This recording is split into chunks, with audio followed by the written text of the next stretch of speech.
20% of the world's energy traffic comes through right here. If this stays blocked, prices stay high. Natural gas is an essential ingredient in nitrogen fertilizer, and that means fertilizer prices are rising too. Much of the world's fertilizer also travels through the Strait of Hormuz. Ryan Lynch is checking in with farmers and fertilizer producers in Wisconsin as the spring planting season starts. The Strait of Hormuz, which is now effectively closed amid the war with Iran. That has fertilizer prices soaring.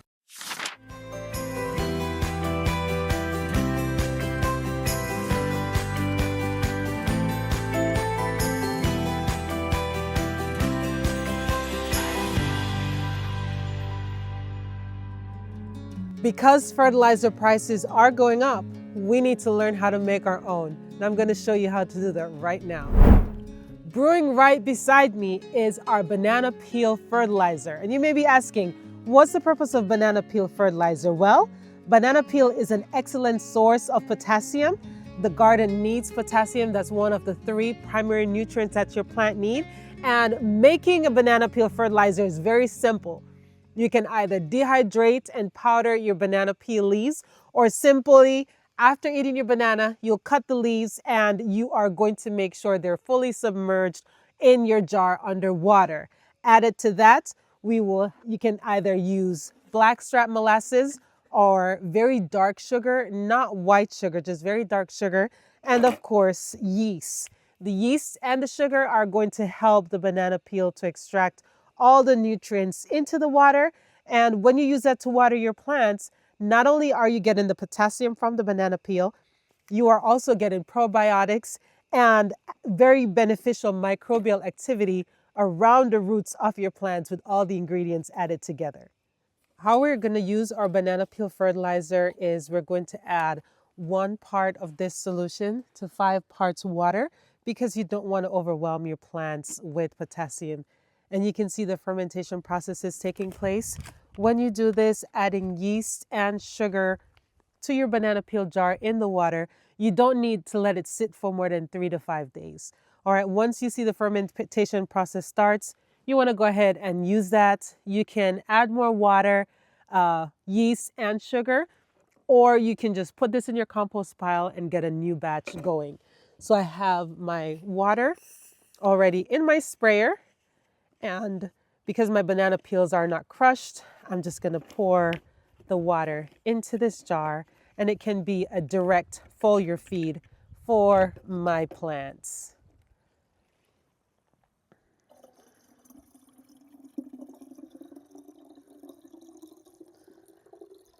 Okay, and that's it.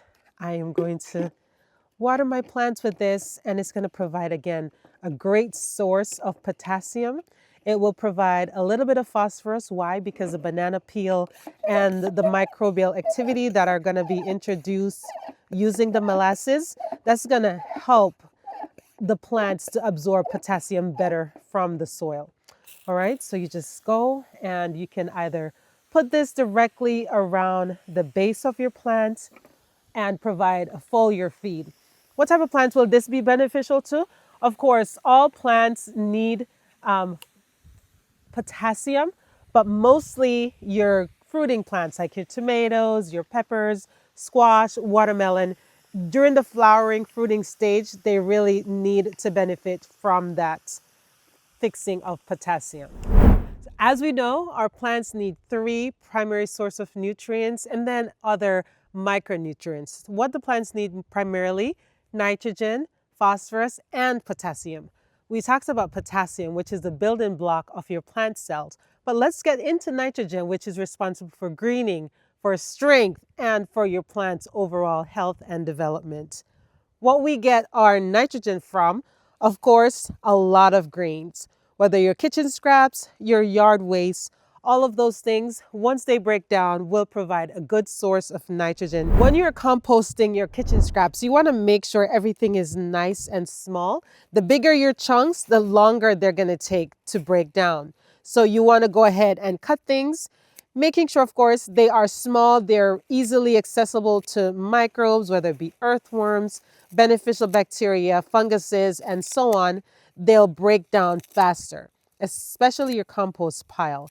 Turning it is great, but when the surface area is a lot smaller, decomposition takes place much faster. In addition to that, helping our nitrogen decompose, a little bit of potassium, and here we're going to get this from our seaweed fertilizer. To assist the composting process, you can use a compost accelerator. This is basically a specialized bacteria that is used to assist your compost to break down faster.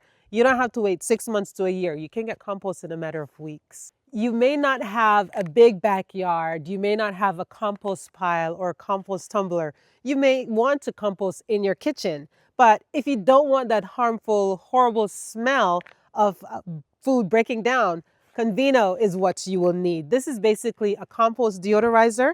It has essential oil. It also helps accelerate your compost, and what it's going to do is going to mask the smell of the decomposition so you don't attract pests and unwanted insects to your compost pile. Finally, we will be adding Epsom salt, a commonly used ingredient. If your muscles are sore, you just need that nice soak.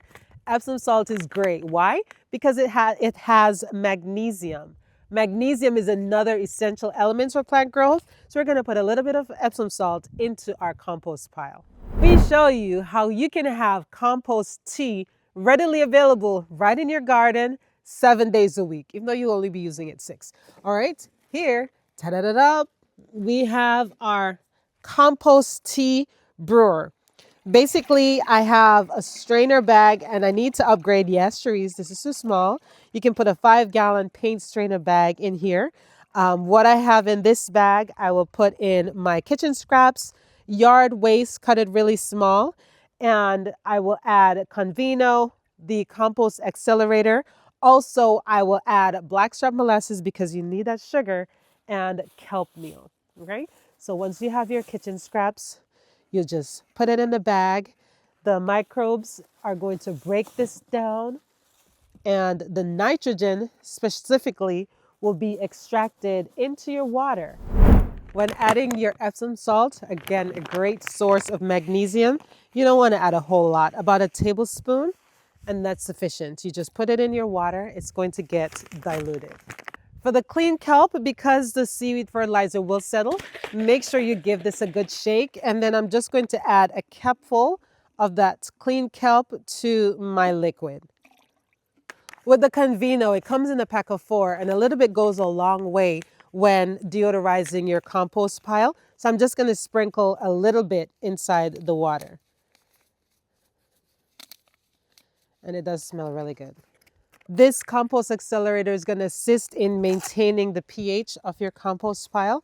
Most times your compost is neutral, all right, and this is going to assist in maintaining that neutral pH.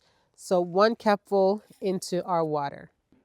For your blackstrap molasses, you're going to add in 1 tablespoon as well. Just a little bit, okay. To prevent anaerobic bacteria from growing, you always want to make sure that this is being moved around. We're not using a bubbler, so every day I'll just come out here, turn my bag to make sure it's having good bacteria. And the reason it's in this paint strainer bag is I don't want the faucet to get clogged when the compost is going through. All right, so that's it. This is how we make our compost tea. You can blend your kitchen scraps, you can cut them up, put them in there. They will break down and apply that good source of nitrogen directly into the water, which your plants will love. Whatever you need your compost tea to water your garden, you'll simply turn your spigot and you're going to have that nice compost coming out. You can dilute it. However, I'm not going to because I add water to my bucket every time I add my kitchen scraps. And again, similar to the banana peel, you can use a foliar feed, this for a foliar feed, or you can apply it directly around the roots of your plants. This is going to provide nitrogen. It's going to provide a lot of essential minerals, a lot of nutrients that your plant needs to survive. When you think of a nitrogen fertilizer, you would want to reapply this at least every 2 weeks on your leafy greens, your fruiting plants, even your fruit tree.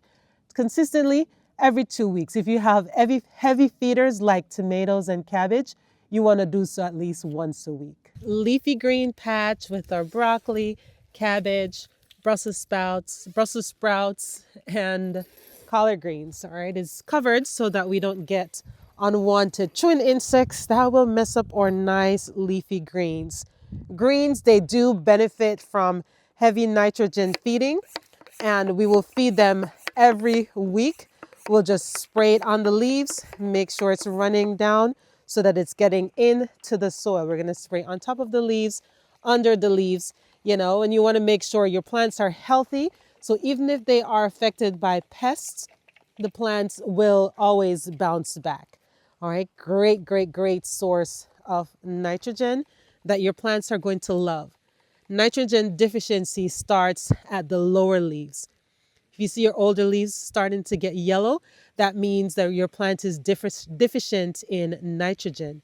It's an immobile nutrient, so it's going to stay one place until the plant needs it, and therefore the deficiency always shows in the older leaves first. While the banana peel will give you some phosphorus, your compost tea will also provide a good source of phosphorus.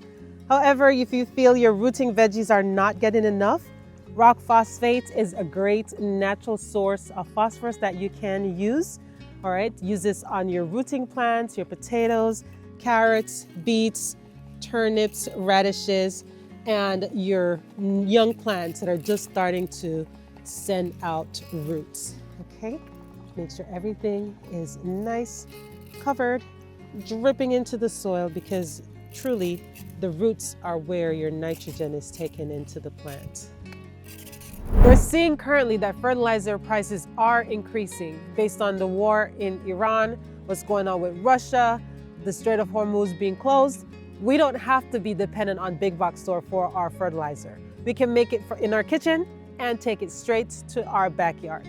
Simple ingredients that you can find easily accessible in your house. If you found this video helpful, please be sure to like. And if you have not, please subscribe, share the video with a friend, and let us know in the comments section below, what fertilizers do you make at home that you have found beneficial to your plants? I'll see you in the comments section below. Until next time, happy planting. Bye.